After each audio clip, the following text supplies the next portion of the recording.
വേണുഗോപാലൻ ചുണ്ണൻകുളത്തിന്റെ പുതിയ കവിതാ സമാഹാരം അസ്ഥികൾ കായ്ക്കുന്ന മരങ്ങൾ വായനക്കാരിലേക്ക്.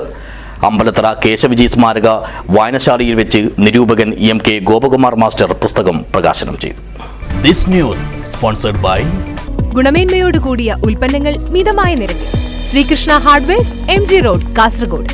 ഒരു ഭാഷയുടെ സൂക്ഷ്മമായ രൂപം കവിതയാണെന്നും ഭാഷയുടെ പ്രകാശന സാധ്യത അന്വേഷിക്കുന്നവർക്ക് കവിതയാണ് ആശ്രയമെന്നും നിരൂപകനും ഗ്രന്ഥകാരനുമായ എം.കെ. ഗോപകുമാർ മാസ്റ്റർ പറഞ്ഞു. വേണുഗോപാലൻ ചുണ്ണൻകുളം രചിച്ച അസ്ഥികൾ കായ്ക്കുന്ന മരങ്ങൾ എന്ന കവിതാ സമാഹാരത്തിന്റെ പ്രകാശന കർമ്മം നിർവഹിച്ച് അമ്പലത്തറ 3-ാം മൈലിലെ കേശവജി സ്മാരക വായനശാലയിൽ സംസാരിക്കുകയായിരുന്നു അദ്ദേഹം. ഞാൻ 36 കൊല്ലം പഠിപ്പിച്ചിട്ടുള്ള എഴുത്തുകാർ എന്ന് പറയാൻ രണ്ടുപേരേ ഉള്ളൂ. അതില് ഒന്ന് വേണുവാണ്, 2 മുരളിയാണ്.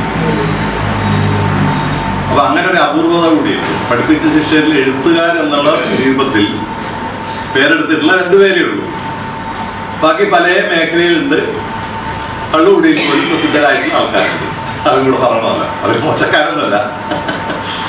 അപ്പൊ ഇങ്ങനെ വൈവിധ്യമാർന്ന മേഖലയിൽ ഒരു എഴുത്തുകാരൻ എന്നുള്ളതിന്, അല്ലെ എഴുത്താൾ എന്നുള്ള രൂപത്തിൽ കടന്നു വരുന്ന ഒരാള് പ്രധാനമായിട്ടും വേണുവാണ്. ഉപേന്ദ്രൻ മടിക്കൈ പുസ്തകത്തിന്റെ ആദ്യ പ്രതി ഏറ്റുവാങ്ങി. കേരള ലളിതകലാ അക്കാദമിയുടെ 2024 വർഷത്തെ ഹോണറബിൾ മെൻഷൻ പുരസ്കാരം നേടിയ ചിത്രകാരൻ വിനോദ് അമ്പലത്തറയെ പരിപാടിയിൽ ആദരിച്ചു. ചടങ്ങിൽ കാവുങ്കാൽ നാരായണൻ മാസ്റ്റർ അധ്യക്ഷനായി. സന്തോഷ് ഒഴിഞ്ഞവളപ്പ്, നാരായണൻ അമ്പലത്തറ, ഗണേശൻ നായരോട്ട്, രാജേഷ് നർക്കല, അബ്ദുൽ ലത്തീഫ് നീലേശ്വരം, വിനു വേലാശ്വരം, പ്രസാദ് കാനത്തുകൽ എന്നിവർ ആശംസകൾ നേർന്നു.